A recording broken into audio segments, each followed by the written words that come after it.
مع القرآن نحيا في سلام، فخير الوقت في خير الكلام. الحمد للہ وکفا والصلاة والسلام علی عبادہ الذین اصطفیٰ، خصوصاً علی افضلہم وخاتم النبیین محمد الامین وعلی آلہ واصحابہ اجمعین. اما بعد فاعوذ باللہ من الشیطان الرجیم. بسم اللہ الرحمن الرحیم. قال اللہ تعالی کما ورد فی سورۃ لقمان: الم تر ان الفلک تجری فی البحر بنعمت اللہ لیریکم من آیاتہ ان فی ذلک لآیات لکل صبار شکور. صدق اللہ العظیم. رب اشرح لی صدری ویسر لی امری واحلل عقدۃ من لسانی یفقہوا قولی. اللہم الہمنا رشدنا واعذنا من شرور انفسنا. اللہم صلی علی محمد وعلی آل محمد کما صلیت علی ابراہیم وعلی آل ابراہیم انک حمید مجید. اللہم بارک علی محمد وعلی آل محمد کما بارکت علی ابراہیم وعلی آل ابراہیم انک حمید مجید. سبحانک لا علم لنا الا ما علمتنا انک انت العلیم الحکیم. ربنا زدنا علمنا وعملنا آمین یا رب العالمین. ناظرین کرام، السلام علیکم ورحمۃ اللہ وبرکاتہ. آج ہم جس موضوع پر گفتگو کرنے جا رہے ہیں وہ ہے صبر اور شکر. اللہ تعالیٰ نے یہ زندگی ہمیں امتحان کے لیے عطا فرمائی، جیسا کہ سورہ ملک میں فرمایا کہ خلق الموت والحیات لیبلوکم ایکم احسن عملا. اس نے موت اور حیات کا یہ سلسلہ اس لیے تخلیق فرمایا تاکہ تمہارا امتحان لے کہ تم میں سے کون اچھا ہے عمل کے اعتبار سے.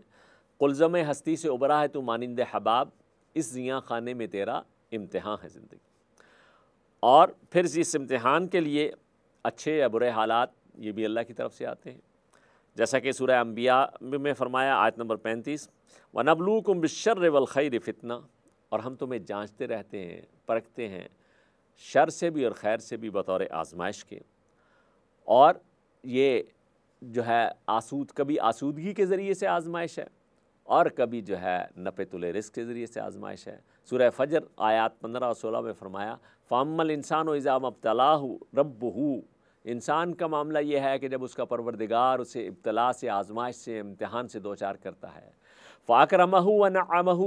اور وہ آزمائش اور امتحان یہ ہے کہ وہ اسے عزت دیتا ہے، نعمتیں دیتا ہے. فَيَقُولُ رَبِّي أَكْرَمَنِ. انسان بھی بڑا خوش ہو کے کہتا ہے کہ میرے رب نے مجھے بہت نوازا. وَأَمَّا إِذَا مَا ابْتَلَاهُ. اور جب اس کا امتحان لیتا ہے فَقَدَرَ عَلَيْهِ رِزْقَهُ. اور اسے اس کی روزی، اس کا رزق ایک نپے تلے اندازے کے مطابق دیتا ہے. فَيَقُولُ رَبِّي أَهَانَنِ. تو وہ کہتا ہے کہ میرے رب نے مجھے رسوا کر دیا. حالانکہ ہرگز ایسا معاملہ نہیں ہے. وہ امتحان لینے والے کی مرضی ہے، کبھی دے کر آزماتا ہے، کبھی لے کر آزماتا ہے. جب دے کر آزماتا ہے تو امتحان ہے نعمتوں پر شکر کا، اور جب لے کر آزماتا ہے تو اس وقت امتحان ہے صبر کا. اور انسان جو ہے وہ جاننا یہ چاہتا ہے کہ بندہ کہیں عیش میں اس کو بھول تو نہیں جاتا ہے، کہیں جو ہے وہ تکلیف میں اس سے دور تو نہیں ہو جاتا ہے. جیسا کہ شاعر نے کہا کہ ظفر آدمی اس کو نہ جانیے گا، وہ ہو کیسا ہی صاحب فہم و ذکا. جسے عیش میں یاد خدا نہ رہی، جسے تیش میں خوف خدا نہ رہا. تو اس معاملے میں یہ جو ہم زندگی کا پینڈلم اور یہ ایگزام، یہ امتحان، یہ بندہ مومن کے لیے صبر اور شکر کی دو کیفیتوں کے اندر ہے، جس کی اللہ کے رسول صلی اللہ علیہ وسلم ارشاد فرمایا. مسلم شریف کی روایت ہے کہ مومن کا معاملہ بھی عجیب ہے اور اس کے ہر معاملے میں خیر ہے. اس کے ہر معاملے میں خیر ہے. یہ چیز مومن کے سوا کسی کو حاصل نہیں ہے. اگر ہم غور کریں تو اللہ کے رسول صلی اللہ علیہ وسلم ہمارے لیے بہت بڑی خوشخبری کا ارشاد فرما رہے ہیں. اگر اسے نعمت ملے تو وہ شکر ادا کرتا ہے اور یہ اس کے لیے بہتر ہے، اور اگر اسے تکلیف پہنچے تو وہ صبر کرتا ہے، یہ بھی اس کے لیے بہتر ہے. گویا کہ دونوں کیفیتیں بندہ مومن کے لیے ہر حال میں بھلائی ہی بھلائی ہیں. اب ذرا سا صبر کے بارے میں کچھ بنیادی باتیں سمجھ لیتے ہیں. صبر جس کا مادہ ہے صاد با را، اور اس کے مفہوم میں شامل ہیں جھیلنا، برداشت کرنا، اپنے آپ کو روک تھام کر رکھنا. اصطلاحی مفہوم میں صبر کے معنی ہیں ناخوشگوار حالات میں استقامت کے ساتھ ڈٹے رہنا، مخالف قوتوں سے الجھنا، اپنے موقف اور مشن سے پیچھے نہیں ہٹنا. صبر چونکہ عربی زبان کا لفظ ہے اور عربی کے ایک لفظ کے بہت سارے معنی اور مطلب ہوتے ہیں جو انگریزی یا اردو میں کسی ایک لفظ میں ادا نہیں ہو سکتے۔ اس لحاظ سے صبر کے مفہوم میں جلد بازی نہ کرنا، تحمل اور برداشت کا مظاہرہ کرنا، ثابت قدمی، استقلال، کنسسٹنسی، مستقل مزاجی، بردباری، ناموافق حالات میں بھی بااصول رہنا، درد کا مسکراہٹ اور بہادری کے ساتھ مقابلہ کرنا، شکست اور اختلاف رائے کو وقار اور خندہ پیشانی کے ساتھ قبول کر لینا، یہ سب صبر ہیں۔ اور صبر کے اعتبار سے اللہ تعالیٰ کے ہاں جو صبر کرنے والے ہیں، اللہ کی محبت اور قربت، آخرت میں جنت کے عظیم جو ہے وہ درجات، یہ سب کے سب اور کامیابی صبر کے نتیجے میں حاصل ہوتی ہے۔ صبر اللہ کے بندوں کی محبوب بندوں کی صفت ہے۔ سورہ آل عمران آیت نمبر 17 میں فرمایا الصابرین، اور صبر کرنے والے، والصادقین، اور سچے قول کے اور عمل کے، والقانتین، فرمانبرداری اختیار کرنے والے، والمنفقین، اللہ کی راہ میں لگانے اور کھپانے والے، والمستغفرین بالاسحار، اور راتوں کے پچھلے پہروں میں اٹھ کر استغفار کرنے والے، یہ ہیں اللہ کے محبوب بندے جن کے لیے اللہ نے جنت بنائی، سنواری اور سجائی ہے۔ اور اللہ صبر کرنے والوں سے محبت فرماتا ہے۔ سورہ آل عمران آیت نمبر 46 میں فرمایا واللہ یحب الصابرین، اللہ صبر کرنے والوں سے محبت فرماتا ہے۔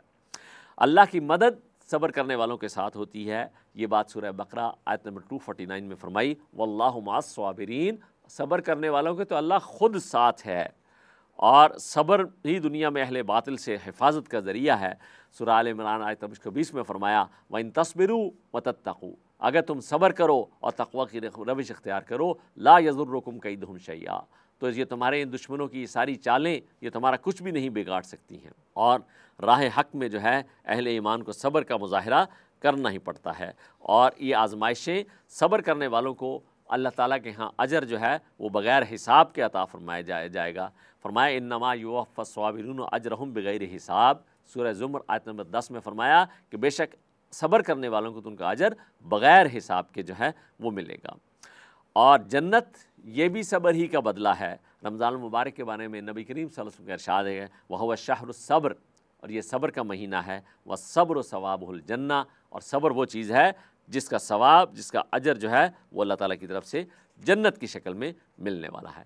آخرت میں اللہ تعالیٰ جن خوش نصیبوں کو اپنے فضل سے جنت میں داخل فرمائیں گے تو ان کے بارے میں جو ہے ان کے اللہ ارشاد فرمائے گا سورہ مومنون آیت نمبر 111 میں انی جزیتہم اليوم بما صبروا، آج میں انہیں جزا دوں گا، بدلہ دوں گا بسبب ان صبر کے جو انہوں نے کیا، انہم هم الفائزون، کہ وہی جو ہے فائز المرام، وہی منزل مقصود تک پہنچنے والے۔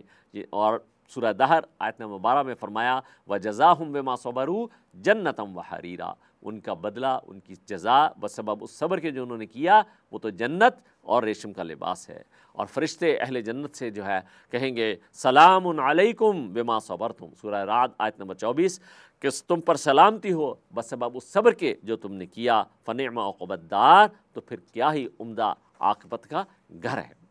صبر کی دو اقسام، ایک تو حادثات وغیرہ پر صبر کرنا ہی پڑتا ہے۔ حادثات کے حوالے سے بھی ہمیں قرآن یہ بتاتا ہے کہ ما اصاب من مصیبت الا باذن اللہ، سورہ تغابن آیت نمبر 11، کوئی تکلیف، کوئی پریشانی، کوئی مصیبت واقعہ نہیں ہوتی مگر اللہ کے اذن سے، اللہ کی اجازت سے۔ ومن یؤمن باللہ یہد قلبہ، اور جو اللہ پر ایمان حقیقی رکھتا ہے اللہ اس کے دل کو ہدایت عطا فرما دیتا ہے۔ تو بندہ مومن جو ہے وہ حادثات کو اللہ کی طرف سے ذریعہ آزمائش سمجھتا ہے، اور پھر اللہ سے اجر کی امید پر فوری صبر کرتا ہے، جسے صبر جمیل کہا جاتا ہے۔ اس لیے کہ بالآخر تو انسان کو صبر کیے بغیر چارہ نہیں ہے، لیکن فوری طور پر جو ہے انسان بجائے کسی ناشکری کے کلمات منہ سے نکالنے کے صبر کرنا جو ہے یہ صبر جمیل ہے۔ اسی طریقے سے کسی مقصد، کسی اعلیٰ مقصد کے لیے بھی صبر ناگزیر ہے۔ اعمال صالح پر کاربند رہنے کے لیے، نیکی پر کاربند رہنے کے لیے، گناہ سے بچنے کے لیے انسان کو صبر کرنا پڑتا ہے۔ ایک نماز فجر کی ادائیگی، اس کے لیے بھی روزانہ اپنی نیند کو قربان کر کے صبر اور استقامت کا مظاہرہ کرنا پڑتا ہے۔ حرام کمائی سے بچنے کے لیے صبر کی جو ہے ناگزیر، اور صبر ہی انسان کو جو ہے ایمان پر کاربند رکھتا ہے۔ عمل صالح کے بنیادی تقاضے بھی صبر کے ذریعے سے پورے ہوتے ہیں، اور صبر ہی کے نتیجے میں جو ہے اللہ تعالیٰ جو ہے جنت عطا فرماتے ہیں۔ وَأَمَّا مَنْ خَافَ مَقَامَ رَبِّهِ، وہ جو اپنے پروردگار کے حضور میں کھڑا ہونے سے ڈرتا رہا، وَنَهَى النَّفْسَ عَنِ الْهَوَىٰ، اور اس نے اپنے نفس کو خواہش کی پیروی سے روک کر رکھا، فَإِنَّ الْجَنَّةَ هِيَ الْمَأْوَىٰ، تو ایسے شخص کا ٹھکانہ ہی جنت ہوگی۔ اسی طریقے سے حق کی بات دوسروں تک تسلسل کے ساتھ پہنچانے کے لیے بھی جو ہے صبر ناگزیر ہے، اس لیے کہ جب انسان اس مشن میں نکلتا ہے اسے لالچ بھی دی جاتی ہے، سودے بازی کی پیشکش بھی ہوتی ہے، لیکن کوئی مخالفت، کوئی رکاوٹ، کوئی تشدد اسے اپنے مقصد اور اپنی منزل مقصود کی طرف پیش قدمی سے کوئی نہ روک سکے، نہ کوئی سودے بازی کی پیشکش اسے باطل کے ساتھ سمجھوتے پر آمادہ کر سکے۔ تو تواصی بالحق کو جاری رکھنے کے لیے بھی صبر ناگزیر، اور صبر کے پہاڑ تھے محمد الرسول اللہ صلی اللہ علیہ وسلم، جنہیں نہ کوئی لالچ نہ کوئی خوف جو ہے اس راستے سے ہٹا نہیں سکا ہے۔ صبر کی فضیلت کے حوالے سے آپ صلی اللہ علیہ وسلم نے فرمایا کہ مسلم شریف کی روایت ہے، طہارت نصف ایمان ہے، اور الحمدللہ ترازو کو بھر دیتا ہے، اور سبحان اللہ والحمدللہ بھر دیتے ہیں جو کچھ آسمان اور زمین کے درمیان ہے۔ نماز نور ہے، صدقہ دلیل ہے، اور صبر روشنی ہے، اور قرآن حجت ہے تمہارے حق میں یا تمہارے خلاف، یعنی اگر تم اس کے مطابق زندگی گزارو گے یہ تمہارے حق میں گواہی دے گا، اور اگر اس کے برعکس زندگی گزارو گے تو یہ تمہارے خلاف جو ہے وہ گواہی دے گا۔ ہر شخص ہر روز اپنے نفس کا سودا کرتا ہے، یا تو اس کو آزاد کر لیتا ہے یا اس کو ہلاک کر دیتا ہے۔ اب ہم شکر کی بات جو ہے اس کو سمجھتے ہیں۔ شکر جس کا تذکرہ جو ہے قرآن مجید نے بار بار جو ہے بندوں کی اس روش کے طور پر کیا ہے، کہ سورہ دہر آیت نمبر 3 میں فرمایا انا ہدیناہ السبیل، ہم نے بندے کو ہدایت سے ہم نے نواز دیا اور وہ راستہ بتا دیا۔ راستہ کیا ہے؟ Choice between the two things, اما شاکرم و اما کفورا، چاہو تو شکر گزار بن کر کامیاب ہو کر لوٹو، اور چاہو تو ناشکری کی روش اختیار کرو۔ اسی طریقے سے سورہ لقمان آیت نمبر 22 میں فرمایا وَلَقَدْ آتَيْنَا لُقْمَانَ الْحِكْمَةَ، ہم نے لقمان کو حکمت عطا فرمائی تھی، اور وہ حکمت کیا تھی؟ انشکر للہ، کر شکر اللہ کا، وَمَن یشکر فَإِنَّمَا یشکر لنفسہ، جو کوئی بھی شکر کرتا ہے تو وہ تو اپنی جان کے بھلے کے لیے کرتا ہے۔ وَمَن کفر، شکر کی ضد کے طور پر آیا ہے کفر، اور جس نے ناشکری کی فَإِنَّ اللَّهَ غَنِيٌّ حَمِيدٌ، تو بے شک اللہ تعالیٰ غنی اور بے پرواہ ہے۔ اسی طریقے سے سورہ مومن آیت نمبر 61 میں فرمایا اللہ الذی جعل لکم اللیل لتسکنوا فیہ والنہار مبصرا، اللہ ہی وہ ذات ہے جس نے تمہارے لیے رات کو بنایا تاکہ تم اس میں سکون حاصل کر سکو، اور دن کو روشن بنا دیا۔ ان اللہ لذو فضل علی الناس، بے شک اللہ تو لوگوں پر بہت زیادہ فضل فرمانے والا ہے، ولکن اکثر الناس لا یشکرون، لیکن لوگوں کی اکثریت شکر ادا نہیں کرتی ہے۔ اور سورہ سبا آیت نمبر 13 میں فرمایا وَقَلِيلٌ مِّنْ عِبَادِيَ الشُّكُورُ، میرے بندوں میں سے تھوڑے ہی شکر گزار بندے ہیں۔ تو جس صفت کے بارے میں اللہ تعالیٰ نے یہ فرمایا کہ بندوں میں یہ بہت کم پائی جاتی ہے، تو آئیے ذرا اس کی حقیقت کو بھی سمجھتے ہیں۔ شکر کی تعریف جو امام راغب اصفہانی رحمۃ اللہ علیہ نے اپنی کتاب مفردات القرآن کے اندر نقل کی ہے، فرمایا تصور النعمت و اظہارها، نعمت کی قدر و قیمت کا احساس ہو اور اس کا اظہار، یہ دونوں چیزیں۔ پہلے انسان کو اس بات کا احساس ہو کہ اللہ نے اسے کتنی نعمتوں سے نواز رکھا ہے، اور پھر اس کا اظہار، یہ اظہار کے جو ہے اس کے 3 درجات بھی ہیں۔ شکر بالقلب، دل کی گہرائیوں سے بھی اللہ کے لیے جو ہے شکر کے جذبات ہوں۔ شکر باللسان، زبان کے ذریعے سے بھی اللہ کا شکر، زبان کا استعمال اللہ کے حکموں کے مطابق، یہ اصل میں شکر باللسان ہے۔ اور شکر بالجوارح، اپنے اعضاء و جوارح، پورے وجود کے ساتھ اللہ کا شکر، یعنی یہ کہ اس وجود کا استعمال ہو اللہ کے حکموں کے جو ہے پیروی میں، اس کی جو ہے ان کو بجا آوری میں۔ تو آپ صلی اللہ علیہ وسلم نے فرمایا کہ وہ شخص اللہ کا شکر ادا نہیں کرتا جو لوگوں کے احسانات پر ان کا شکر گزار نہیں ہوتا۔ شکر کی حقیقت کے اعتبار سے شکر کرنے والے سے مراد وہ شخص ہے جسے اللہ تعالیٰ خواہ کتنا ہی اونچا اٹھا لے جائے، وہ اسے اپنا کمال نہیں بلکہ اللہ کا احسان ہی سمجھتا رہے۔ کتنی بڑی سے بڑی نعمت دنیا میں، کتنی بڑی سے بڑی پوزیشن حاصل ہو جائے، وہ اسے اللہ کا فضل اور احسان سمجھے، اور چاہے اسے کتنا ہی نیچے گرا دیا جائے، اس کی نگاہ اپنی محرومیوں کے بجائے اللہ تعالیٰ کی ان نعمتوں پر ہی مرکوز رہے جو برے سے برے حالات میں بھی انسان کو حاصل رہتی ہیں۔ اور خوشحالی اور بدحالی دونوں صورتوں میں اس کی زبان اور دل سے اپنے رب کا شکر ہی ادا ہوتا رہے۔ یہ ہے اصل میں مطلوب رویہ۔ اللہ تعالیٰ کا ارشاد ہے سورہ ابراہیم آیت نمبر 7 میں کہ وَإِذْ تَعَذَّنَ رَبُّكُمْ، اور جب کہ تمہارے پروردگار نے تمہیں آگاہ کیا، لَإِن شَكَرْتُمْ لَأَزِيدَنَّكُمْ، اگر تم میرا شکر ادا کرو گے میں تمہیں مزید عطا کروں گا، وَلَئِن كَفَرْتُمْ، لیکن اگر تم نے میری ناشکری کی تو ان عذابی لشدید، بے شک میرا عذاب بھی بڑا شدید۔ گویا کہ شکر کے نتیجے میں نہ صرف جو نعمت میسر ہے وہ برقرار رہے گی، بلکہ اللہ کی طرف سے مزید نعمتوں کا عطا کیے جانے کی بھی خوشخبری ہے۔ اور اس کے برعکس انسان جو ہے اگر انسان ناشکری کرتا ہے تو اس میں اللہ کا کیا نقصان ہے، لیکن وہ جب اللہ کی گرفت میں آ جائے، اللہ کی پکڑ میں آئے تو پھر جو ہے وہ اس کے لیے بہت ہی مشکل مرحلہ ہے۔ اللہ کی ذات بے نیاز ہے، اسے ہمارے شکر کی کوئی ضرورت نہیں ہے۔ یہ انسان اپنے بھلے کے لیے، اپنے لیے جو ہے، جیسے سورہ لقمان کی آیت کی روشنی میں ہم نے سمجھا کہ وَمَن شَكَرَ فَإِنَّمَا يَشْكُرُ لِنَفْسِهِ، جس نے شکر ادا کیا تو وہ شکر ادا کرتا ہے اپنی جان کے بھلے کے لیے۔ حضرت سلیمان علیہ السلام، جنہیں اللہ تعالیٰ نے صرف جو ہے انسانوں پر ہی نہیں بلکہ چرند پرند اور ہواؤں پر بھی حکومت عطا فرمائی تھی، وہ جو ہے جب چیونٹیوں کے پاس سے گزرے اور چیونٹیوں نے آپس میں کہا کہ دیکھو اپنے بلوں میں گھس جاؤ، ایسا نہ ہو کہ سلیمان علیہ السلام اور ان کا لشکر تمہیں کچل ڈالیں، تو اس پر جو ہے وہ بجائے کسی فخر کا اور تعجب کا اظہار کرنے کے وہ اللہ کی بارگاہ میں یوں عرض کرتے ہیں۔ سورہ نمل آیت نمبر 19، رب اوزعنی ان اشکر نعمتک التی انعمت علیہ، اے میرے پروردگار تو مجھے توفیق عطا فرما کہ میں تیرا شکر ادا کروں ان نعمتوں پر جو تو نے مجھے عطا فرمائی ہیں، وعلی والدیہ، اور ان نعمتوں کا بھی شکر ادا کروں جو تو نے میرے والد پر عطا فرمائی ہیں، وان اعمل صالحا ترضاہ، اور یہ کہ میں جو ہے وہ ایسے اچھے عمل کروں، ان نعمتوں پر کا بھی شکر ادا کروں جو تو نے مجھے میرے والدین کو عطا فرمائی ہیں، اور میں ایسے اچھے عمل کروں جن سے تو راضی ہو جائے۔ وادخلنی برحمتک فی عبادک الصالحین، اے میرے پروردگار اپنی رحمت سے مجھے اپنے نیک صالح بندوں میں شامل فرما لیجیے۔